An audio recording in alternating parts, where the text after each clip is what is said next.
Halo teman jiwa, jumpa lagi dengan Jiwa Berdaya podcast yang berkomitmen untuk memberikan kasih dan penguatan yang memberdayakan jiwa. Teman jiwa, pada episode kali ini kita akan membahas tentang crab mentality atau mentalitas kepiting. Konsep ini terinspirasi dari kondisi di mana ada segerombol kepiting itu berada di dalam ember, segepok kepiting berada di dalam ember. Lalu ada seekor kepiting ingin memanjat ember, keluar dari ember seperti itu. Dan kepiting-kepiting lain menjapitnya untuk diturunkan ke bawah. Jadi ditarik ke bawah itu, jangan sampai kepiting itu keluar dari ember seperti itu. Konsepnya dalam artian didefinisikan sebagai keadaan di mana ada orang yang ingin maju, ingin berkembang, lalu orang-orang lain itu tidak mengizinkannya untuk maju dan menjatuhkannya ke bawah seperti itu. Jadi menariknya ke bawah seperti itu. Jadi jangan sampai orang itu maju karena dia sendiri tidak mampu maju seperti itu. Jadi teman-teman, crab mentality is real ya. Jadi saya pernah ngobrol dengan seorang pemuda hebat yang Masya Allah Tabarakallah. Saya menanyakan, kenapa ya dek ya, orang itu ada yang menjatuhkan, iri dengki, mencari-cari kesalahan orang lain, menjelek-jelekkan orang lain, seperti itulah. Kenapa ya? Karena memang itu faktanya ada teman-teman. Bahkan dalam Quran surat Al-Falaq ayat 5 itu menyampaikan bahwa aku berlindung kepada Allah dari kejahatan orang yang mendengki apabila ia mendengki seperti itu. Dan juga dalam keilmuan psikologi yang valid itu dari Baron and Branscombe, penulis buku psikologi sosial, menyampaikan orang yang insecure itu agresif, akan menyerang, menjatuhkan, mencakar seperti itu. Dan memang kenyataannya seperti itu. Bahkan Mas Panji Pragiwaksono, stand up komedian yang hidup di Amerika, itu menyampaikan, kalau lo mau bahagia, ya lo naik ke atas. Jangan lo nurunin orang lain, jangan lo ngejatuhin orang lain, lo aja yang naik ke atas seperti itu. Ya itu ada videonya seperti itu dari Mas Panji Pragiwaksono. Dan pemuda hebat Masya Allah Tabarakallah itu menyampaikan, bukannya memang seperti itu ya Mbak. Memang maksudnya kenapa ada orang menjatuhkan, mencari-cari kesalahan itu. Bukannya memang seperti itu ya Mbak. Bukannya memang hal itu dialami semua orang yang sedang ada di atas dan semua orang yang memiliki kelebihan. Jadi memang pada kenyataannya orang yang sedang ada di atas dan memiliki kelebihan itu pasti mendapatkan capitan-capitan crab mentality seperti itu teman-teman. Lalu apa yang menjadi faktor penyebabnya? Faktor penyebabnya adalah insecure yang pertama, dalam artian mereka tidak puas dengan diri mereka sendiri, tidak puas dengan hidup mereka sendiri, lalu membanding-bandingkan dengan orang lain, lalu memproyeksikannya pada diri sendiri seperti itu. Sehingga kebencian pada dirinya sendiri atau hidupnya sendiri itu diproyeksikan dengan menjatuhkan orang lain dan sebagainya seperti itu. Lalu yang kedua adalah karena mereka tidak memahami potensinya sendiri, tidak memahami kelebihannya sendiri, kekurangannya sendiri, seperti itu, tidak memahami teman-teman. Jadi orang-orang yang tidak tahu nih kelebihanku apa ya, potensiku apa ya, itu akan menyalurkan energinya untuk mencari-cari kesalahan orang lain dan sebagainya, menghalang-halangi jalan orang lain seperti itu. Jadi memang itu crab mentality is real ya. Bahkan ada videonya Madonna itu menangis untuk para orang-orang yang menjatuhkan aku bla bla bla itu. Madonna nangis.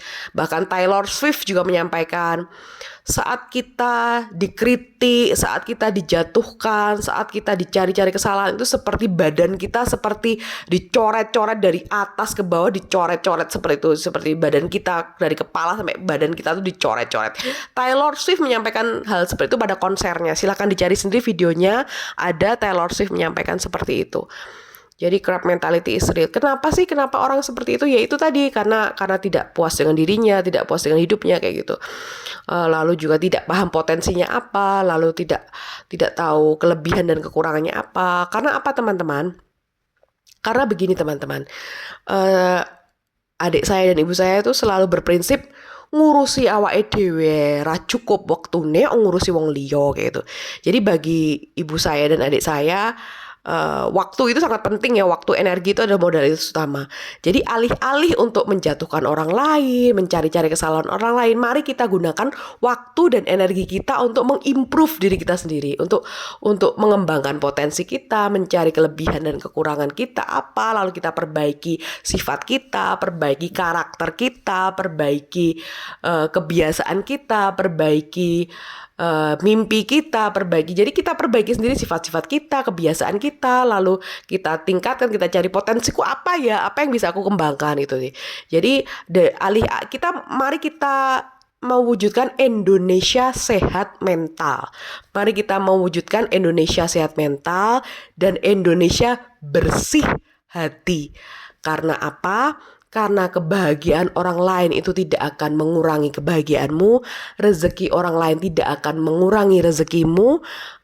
Takdir sudah ditulis, sudah ditentukan, rezeki sudah ditulis, sudah ditentukan. Jadi mari kita seperti prinsip dari parenting kedua orang tua saya, hidupmu, hidupku, hidupku. Jadi hidupmu ya hidupmu, hidupku ya hidupku. Dalam artian kalau bahasa Islaminya lakum dinukum waliyadin, bagimu agamamu, bagimu agamaku. Mari kita menjalani hidup kita masing-masing, tidak saling mengganggu. Karena apa? Karena memang takdir sudah ditentukan, rezeki sudah ditulis seperti itu.